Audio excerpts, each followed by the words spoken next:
आराधना हो यीशु की, स्तुति मेरे प्यारे प्रभु की। आराधना हो यीशु की, स्तुति मेरे प्यारे प्रभु की। हर एक सांस मेरी महिमा गाए तेरी, हर एक सांस मेरी महिमा गाए तेरी। आराधना हो यीशु की, स्तुति मेरे प्यारे प्रभु की। आराधना हो यीशु की, स्तुति मेरे प्यारे प्रभु की।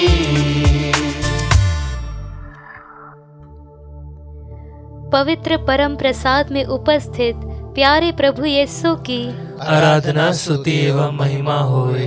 पवित्र परम प्रसाद में उपस्थित प्यारे प्रभु यीशु की आराधना स्तुति एवं महिमा होए।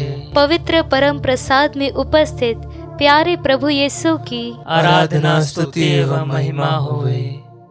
Hallelujah, hallelujah, hallelujah, hallelujah, hallelujah. Hallelujah, परम प्रसाद में उपस्थित यीशु की ओर देखते हुए कहिए हालेलुया, हालेलुया, हालेलुया। हालेलुया। वो महान ईश्वर इस छोटी सी रोटी में हम निरे मनुष्यों के लिए आया, उस बात को याद रखते हुए और उस बात के लिए धन्यवाद देते हुए इस समय आप जो कुछ भी कर रहे हैं उसे भूल जाएं। अगर आप इस नित्य आराधना को देख रहे हैं तो अपने मन को पूरा खाली कर कर उन सब बातों को याद करें जो ईश्वर ने आपके लिए दी है और आपके जीवन में जो आशीषें दी हैं। इतना महान ईश्वर होकर भी हमारे साथ समय बिताने के लिए इस छोटी सी रोटी में आता है। उस बात को याद रखते हुए इस समय अपना मन पूरा खाली करें। आइए इस समय अपने आप को पूरा खाली करें। अगर अपने आप को आप ईश्वर का, यीशु का मानते हैं, ईसाई कहते हैं, तो ये दुनिया की जो वासनाएं हैं, ये दुनियाई गुस्सा जो है, ये दुनियाई नफरत जो है, जब तक आप उसको खाली नहीं करेंगे और ईश्वर का आत्मा आपके अंदर नहीं बुलाएंगे तब तक आप मसीह के नहीं हैं। वचन सीधा कहता है। अगर आप नफरत रख के मन में चल रहे हैं और फिर ये सोचेंगे कि ईश्वर मुझे कितना आशीष देगा, मेरा कितना प्यार करता है, तो वो आपका सोचना व्यर्थ है। ज़रूर हम कैसे भी हों, ईश्वर हमसे प्यार करता है, पर आपसे अनुरोध है कि आप रोज़ एक प्रार्थना करिए कि पवित्र आत्मा मेरे दिल में रहे, क्योंकि अगर पवित्र आत्मा आपके साथ नहीं है तो आप मसीह के नहीं हैं। आइए इस समय अपने सभी पापों को, सभी उन कर्मों को जिसके कारण पवित्र आत्मा शायद आपकी लाइफ में साइलेंट हुआ है, उन सभी चीज़ों को इस समय समर्पित करें। इस समय उन सभी क्षणों को, उन सभी पलों को, उन सभी सिचुएशन को रख दे जिनसे आपको ऐसा लगता है कि मैं कभी बाहर नहीं आ पाऊंगा, मैं कभी ये चीज़ छोड़ नहीं पाऊंगा, मैं कभी गुस्सा करना बंद नहीं कर पाऊंगा, मैं कभी बुराई करना बंद नहीं कर पाऊंगा, मैं किसी को माफ़ नहीं कर पाऊंगा। ये सारी बातों को ईश्वर के सामने उसके नाम में विश्वास करते हुए रखिए। आइए आंखों को बंद करें, दिलों पे हाथ रखें और पवित्र आत्मा को बुलाते हुए अपने सारे इंटेंशंस को यीशु के चरणों में रखें। आओ पावन आत्मा, तेरे दान दो, योग्य हम को बना, तेरी सेवा में। एक साथ गाएं। आओ पावन आत्मा, विश्वास के साथ, तेरे दान दो,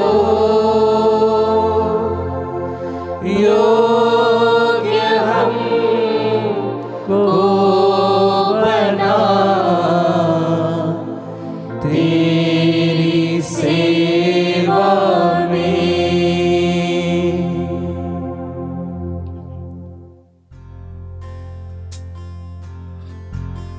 को खाली करते हुए पूरे विश्वास से इस समय पवित्र आत्मा को मांगे। जैसा वचन कहता है, क्या मांगने पर मैं तुम्हें आत्मा नहीं प्रदान करूंगा। अगर आप आज पूरे दिल से उस आत्मा को मांगेंगे कि मेरी हर सिचुएशन में आ जा, तो ज़रूर, भले ही आपने कैसा भी पाप किया हो, भले ही आपने कुछ भी किया हो इस दुनिया में, ईश्वर ज़रूर आपको देगा। विश्वास के साथ एक साथ आंखों को बंद करते हुए पवित्र आत्मा को बुलाएं। आओ पावन आत्मा, तेरे दान दो, योग्य हमको बना तेरी सेवा में। गाइए। आओ पावन आत्मा, विश्वास के साथ तेरे दान दो, हम अयोग्य हैं, योग्य हमको बना तेरी सेवा में। तू है शक्ति, तू है मुक्ति, तू है आत्मा सिरजनहार। तू है शक्ति, तू है मुक्ति, तू है आत्मा सृजनहार। आओ पावन आत्मा, आओ पावन आत्मा, पूरे विश्वास से, पूरी शक्ति से तेरे दान दो, उसके दानों को मांगते हुए योग्य हमको बना तेरी सेवा में। तू है दया, तू है कृपा, तू है आत्मा सिरजनहार। तू है दया, तू है कृपा, तू है आत्मा सिरजनहार। आओ पावन आत्मा, आओ पावन आत्मा, तेरे दान दो, योग्य हमको बना तेरी सेवा में। तू है आनंद, तू है खुशी, तू है आत्मा सिरजनहार। तू है आनंद, तू है खुशी, विश्वास से तू है आत्मा पवित्र आत्मा को बुलाते हुए आओ, आओ ये पवित्र आत्मा, तेरे दान दो, शक्ति से योग्य हमको बना तेरी सेवा में। फिर से एक साथ आओ पावन आत्मा, आओ मेरे दिल में आ जा, मेरे जीवन में आ जा, तेरे दान दो, प्यार से भर दे आत्मा। योग्य हमको बना तेरी सेवा में। गाते जाए, आओ पावन आत्मा, आओ पावन आत्मा, तेरे दान दो, ओ ये हमको बना तेरी सेवा। फिर से एक साथ पावन आत्मा, आओ पावन आत्मा, तेरे दान दो, अपने मुंह को खोलते हुए गाइए। योग्य हमको बना तेरी। जितनी आपको आत्मा की जरूरत है, उतनी जरूरत से फिर से गाइए। आओ पावन आत्मा, तेरे दान दो, योग्य हमको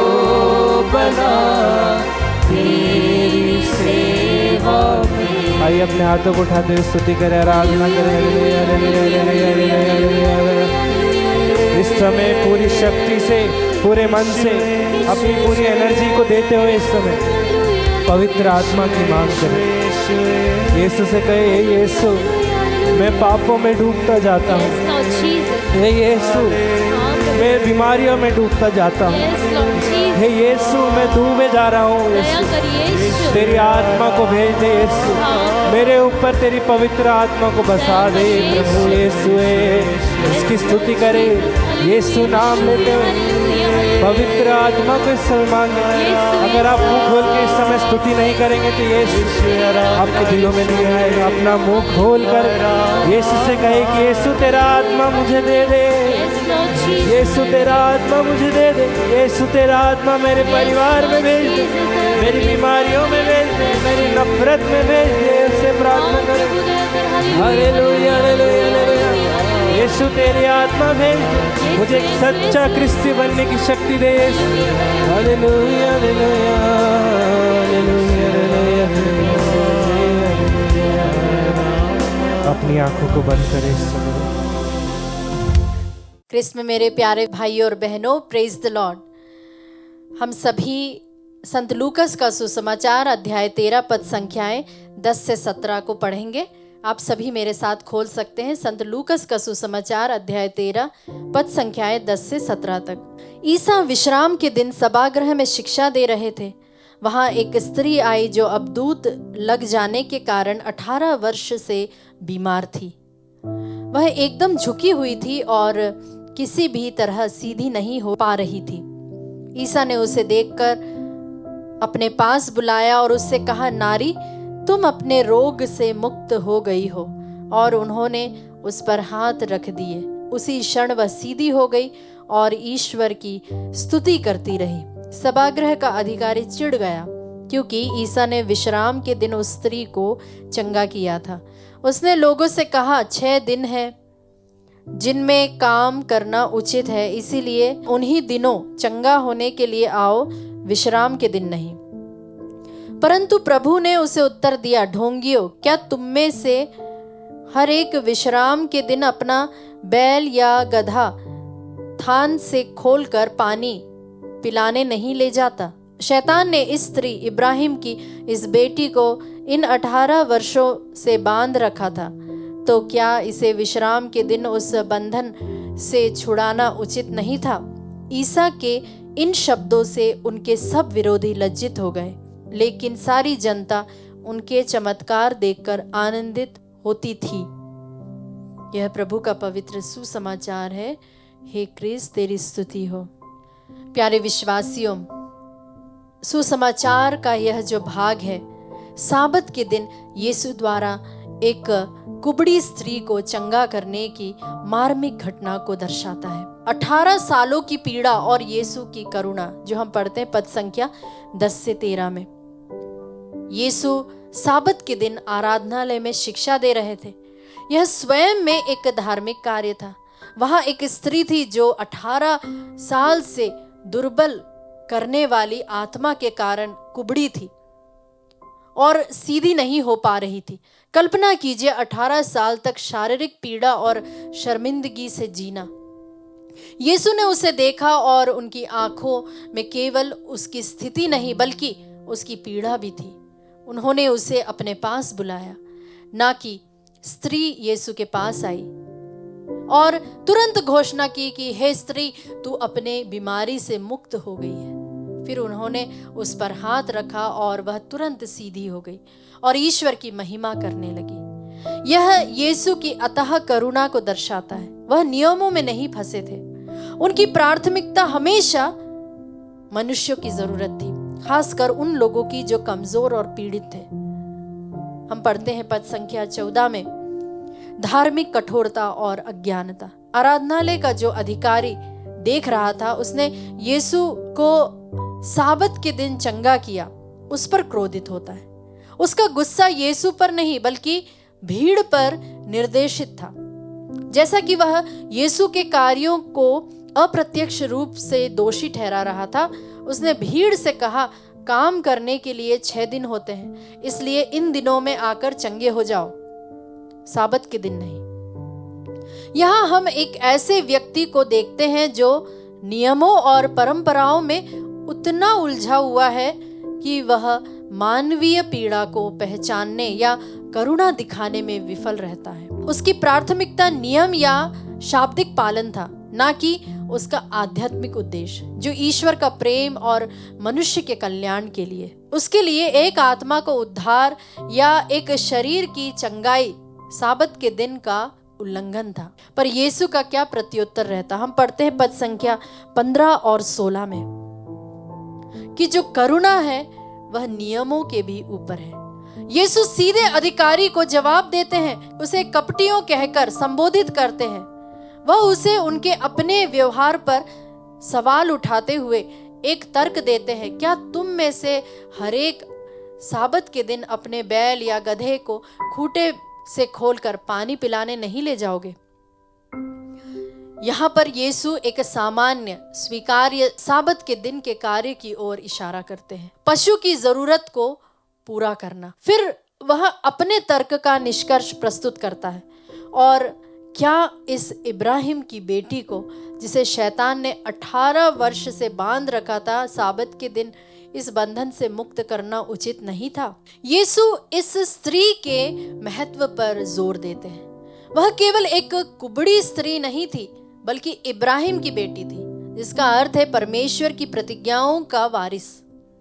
शैतान ने उसे 18 साल तक बांध कर रखा था, और साबत के दिन तो बंधन से मुक्ति का दिन होना चाहिए था। यह तर्क अधिकारी की धार्मिक पाखंड और करुणा की कमी को उजागर करता है। हम पढ़ते हैं पद संख्या 17 में, जहां पर प्रभु का वचन हमें विजय और आनंद के बारे में बताता है। जब यीशु ने ये बातें कही तो उनके विरोधी लज्जित हुए, क्योंकि वे यीशु के तर्क का खंडन नहीं कर सके। दूसरी ओर सारी भीड़ आनंदित हुई यीशु के द्वारा किए गए महिमामय कार्यों पर। यह दर्शाता है कि आम लोग जो नियमों के कठोर बोझ से दबे हुए नहीं थे, यीशु के कार्यों में परमेश्वर का प्रेम और सामर्थ्य को देख पा रहे थे। प्यारे विश्वासियों, कुल मिलाकर यह दृष्टांत हमें सिखाता है कि ईश्वर के नियम का उद्देश्य मनुष्य को लाभ पहुंचाना और ईश्वर की महिमा करना है, ना कि मनुष्य को दास बनाना और उसे अनावश्यक रूप से पीड़ित करना है। करुणा और मानवीय जरूरतों को नियम के कठोर पालन के ऊपर रखा जाना चाहिए। प्यारे विश्वासियों, हमें हमेशा एक चीज का ध्यान रखना है कि नियम पहले, लोग बाद में की मानसिकता से हमें बाहर आना है। मान लीजिए एक स्कूल में एक छात्र को अचानक बहुत तेज बुखार आ जाता है, और जो उसका टीचर है उसको पता चल जाता है कि छात्र के माता पिता को तुरंत सूचित करना चाहिए और छात्र को प्राथमिक उपचार मिलना ही चाहिए। लेकिन प्रिंसिपल एक बहुत सख्त नियम वाला है, और आपातकाल को छोड़कर किसी भी छात्र को लंच से पहले स्कूल से बाहर नहीं भेजा जाएगा। शिक्षक नियमों का पालन करने में इतना फंस जाते हैं कि वह बच्चे की तत्काल जरूरत को नजरअंदाज कर देता है। प्यारे विश्वासियों, आइए हम मनन चिंतन करें। हम समाज के उन लोगों को कैसे देखते हैं जिन्हें अक्सर अनदेखा या कम आंका जाता है? क्या हम उन्हें उनकी परिस्थितियों से परे परमेश्वर की दृष्टि से उनके वास्तविक मूल्य के लिए उन्हें पहचानते हैं? आइए प्यारे विश्वासियों, हम मिलकर इस वक्त प्रभु से विशेष अनुग्रह मांगे। हम प्रार्थना करें, हे प्यारे प्रभु, हमें नियमों से अधिक करुणा और दूसरों की जरूरतों को देखने की आंखें दे। हमें अपनी धार्मिकता के बजाय आपके प्रेम से प्रेरित होने में मदद करें, ताकि हम आपकी महिमा कर सके। आमीन। इस्यास नबी का ग्रंथ चैप्टर 53, हम एक सुंदर सा वचन पढ़ते हैं जहाँ पर इस्यास नबी प्रभु यीशु का वर्णन करते हैं। वह लिखते हैं, वह मनुष्य द्वारा निंदित और तिरस्कृत था, शोक का मारा और अत्यंत दुखी था। लोग जिन्हें देखकर मुंह फेर लेते थे। उनकी तरह ही वह तिरस्कृत और तुच्छ समझा जाता था, परंतु वह हमारे ही रोगों को अपने ऊपर लेता है और हमारे ही दुखों से लादा हुआ था, और हम उसे दंडित, ईश्वर का मारा हुआ और तिरस्कृत समझते थे। हमारे पापों के कारण वह छेदित किया गया, हमारे कुकर्म के कारण वह कुचल दिया गया। जो दंड वह भोगता था, उसके द्वारा हमें शांति मिली है। हम उसके घावों द्वारा भले चंगे हो गए। तेरे कोड़े खाने से यस लॉर्ड, मिली चंगाई, आमीन। खून के वसीले से पाऊं शिफा। सूली पे हर घाव ने बख्शी मेरी जिंदगी, कोई बीमारी अब ना छू सके। यस लॉर्ड, तू चंगा करता है, जीसस, तू चंगा करता है, यीशु तू चंगा विश्वास के साथ गाएं। करता है। तू जीवन देता है, तू जीवन देता है, यीशु तू ही जीवन देता है। यीशु तू जीवन देता है। प्यारे भाइयों बहनों, हमें चंगा करने वाला, एक नया जीवन देने वाला उस ईश्वर के सम्मुख हम अपनी प्रार्थनाओं को, अपनी वेदनाओं को समर्पित करते हुए प्रार्थना करें। राजेंद्र नाथ बर्मार के लिए प्रभु जी, प्रभु जी उन्हें ब्रेन स्ट्रोक हुआ है, उससे उन्हें चंगाई दीजिए प्रभु जी। हम प्रार्थना करते हैं शशिकला करकेटा और उनके बच्चे के लिए प्रभु जी। ओ प्रभु, आपकी दया दृष्टि इन दोनों पर हो प्रभु जी, माँ और बच्चे पर प्रभु आपका पवित्र लहू छिड़क दो प्रभु जी, उनमें नया जीवन आ जाए प्रभु जी। मृत्यु की घाटी से उन्हें हटाकर प्रभु जीवन की ओर ले चले। हम प्रार्थना करते दियोनिश के लिए और बेबी आर्यन के लिए भी प्रभु जी, एक अच्छा स्वास्थ्य उन्हें प्रदान कीजिए प्रभु। उनके जीवन में जितने भी दुख है प्रभु जी, उनके ब्रेन सेल्स में जो भी प्रॉब्लम्स है, ऑटिज्म है प्रभु, उससे उन्हें छुटकारा दीजिए, चंगाई दीजिए। इसके लिए हम प्रार्थना करते हैं। अपने बच्चों को प्रभु को आज समर्पित करें। हमारे बच्चे जो बीमार है प्रभु जी, जो हमेशा बुखार आता रहता है, हमेशा देखो बीमार पड़ते रहते हैं, उन्हें समर्पित करते हैं प्रभु जी। आपका पवित्र लहू बहे प्रभु, आपका पवित्र लहू हमारे बच्चों के जीवन में बहे प्रभु, सिर से पांव तक प्रभु आपका पवित्र लहू उन्हें स्पर्श करे, उन्हें धो दीजिए प्रभु जी, शुद्ध करे, उन्हें चंगा करे। इसके लिए हम प्रभु तेरी स्तुति करते हैं। हालेलुया, तेरी स्तुति स्तुति आराधना आराधना आराधना इशारा बाहर थैंक यू जीसस जीसस, तेरी स्तुति तेरी आराधना ईश्वर, आराधना आराधना आराधना। ओ हालेलुया शारा का हसीया रबा, let you touch them oh Jesus, touch them oh Jesus. Thank you Jesus Jesus Jesus Jesus, thank you Jesus.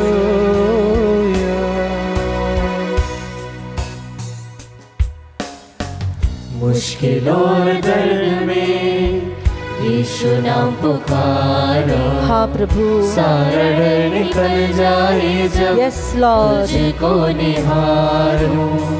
तेरे वायदों पर मैं अटल दृढ़ बना रहूं, जीसस। हालात और वचन से बदलूं। तू चंगा करता है, तू चंगा करता है, यस लॉर्ड, तू चंगा करता है, यू हील अस, यीशु तू only you can heal oh Jesus. करता है। कैंसर के रोगी प्रार्थना करें कि मुझे चंगा करने वाला ईश्वर देता है, यीशु तू जीवन देता है।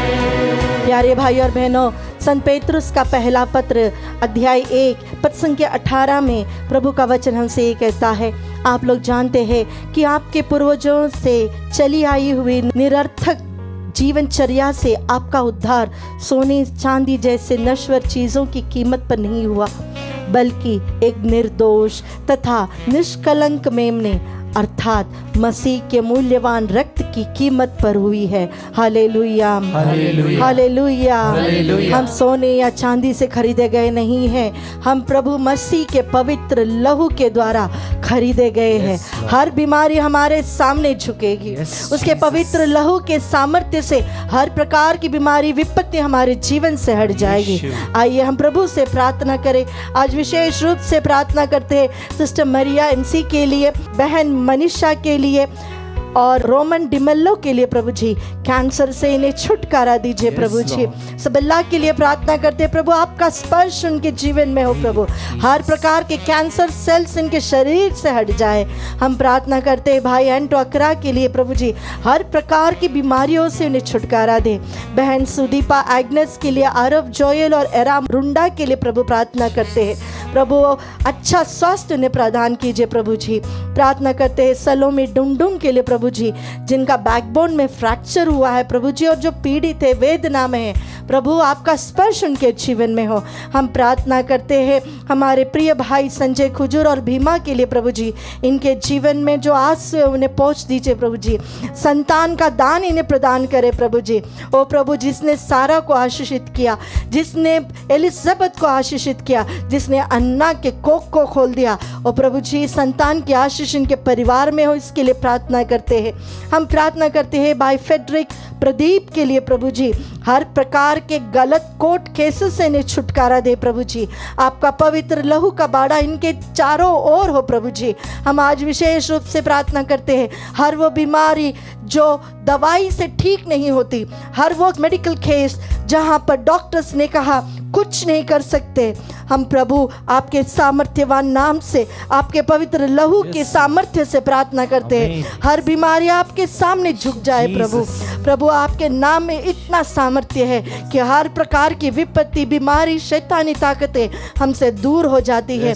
ओ प्रभु हम सारे कैंसर पेशेंट्स को आपको समर्पित करते हैं, हम आपकी स्तुति करते हैं। हालेलुया। ओ प्रभु आपने कई बार रोगों को, you rebuked the sickness, Lord rebuke all forms of cancer cells and heal, oh Jesus. Hallelujah, hallelujah. Let your mighty power from this blessed sacrament heal us. उसमें से शक्ति निकलकर सभी रोगियों को चंगाई दी। हाँ प्रभु आपका स्पर्श इनके जीवन में आ जाए। ओ हालेलुया, हालेलुया, हालेलुया। ओ थैंक यू जीसस, जीसस तेरी स्तुति स्तुति स्तुति आराधना, तेरी स्तुति, तेरी आराधना, आराधना, आराधना। Let there be mighty healing in your name of Jesus. All glory to you Jesus. सारी महिमा तेरे लिए प्रभु। Hallelujah, hallelujah. Thank you Jesus, Jesus, Jesus, Jesus, Jesus, Jesus, Jesus. तू चंगा करता है, तू चंगा करता है, यीशु तू चंगा करता है, तू जीवन देता है, तू जीवन देता है, यीशु तू जीवन देता